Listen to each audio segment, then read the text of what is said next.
a point guard heavy draft, you know, possibly 10 point guards could be drafted in the first round. Have you ever seen anything like this in one position where there's such an influx of talent at one position? Yeah, a few years ago we had the shooting guards, and then one year we had a bunch of small forwards. But the thing with the point guards is you don't know who's going to be the best. Because, you know, before you see a guy for 3-4 years in college, now you got a guy, Ricky Rubio, who I've seen a lot internationally because I've done the Olympics, I've been over there. The guy is unbelievable. I mean, people say Pete Maravich. That's not true because he doesn't shoot like Pete Maravich. Nobody shot like Pete Maravich. Pete Maravich wouldn't have a scoreless game either.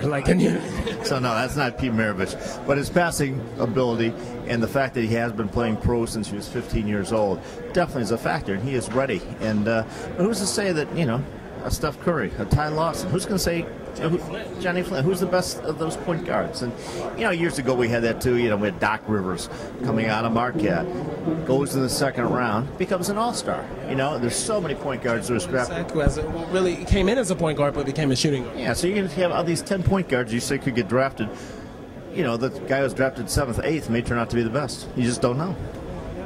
To kind of switch gears a little bit with, you know, the thousands of interviews you've done during the game. One moment that stands out, like right now as you're thinking, that was very unique, you know, at the situation. Like, do you have one moment that you could think of right now? Yeah, when the Bulls defeated Utah in the finals. The game was in Utah, and so Michael Jordan's there doing post-game interviews, and Rodman comes over to me and goes, "Hey, we're on a 10 o'clock flight to Vegas tonight." I go, "Okay, I'll be there." 98, was that 98? Yeah. Nice. Yeah, and Dennis Rodman, is he a Hall of Famer in your eyes? Oh, yeah, without a doubt. He changed the game. What he was able to do, you know, the fact they've won the rebounding title so many years in a row, the fact that he was an all-star, all-defender, yeah, he's definitely a Hall of Famer. One more question.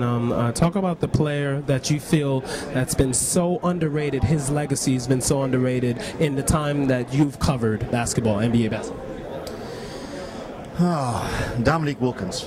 For Dominique Wilkins not to be on the All-50 team, I thought was a travesty. Obviously, he's now got into the Hall of Fame, but for them to leave him out of the top 50 greatest players of all time, to me, was ridiculous. Because I lived in Atlanta at the time. My kid who plays football now at Georgia.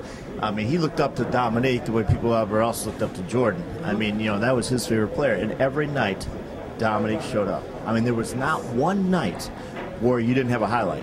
I mean, it was amazing. I mean, you know, obviously Michael Jordan played defense and won titles and played every night. But Nick was the same way. You know, every night if you went to see Dominique play, you would be totally thrilled and you wouldn't be disappointed. That's why they called him Freakazoid. No one really knows about that nickname for him. No, but he was terrific. Your style of fashion, like, where did that originate from? Because I love it. I know some players have, you know, played and mocked on it, but I love it. Where did you get that sense of style? I guess, you know, I grew up in a little town called Batavia, Illinois. It was in the middle of a cornfield. It was boring. It was dull. And they told me on my senior picture for high school we had to wear a blue or black blazer. Oh, God. So I wore a Nehru jacket. So ever since then, I guess, I don't know, just been having fun. That's what it's all about, definitely, and that's why you're such a unique personality. Thank you so much for your time, Mr. Sager. Pleasure to have you.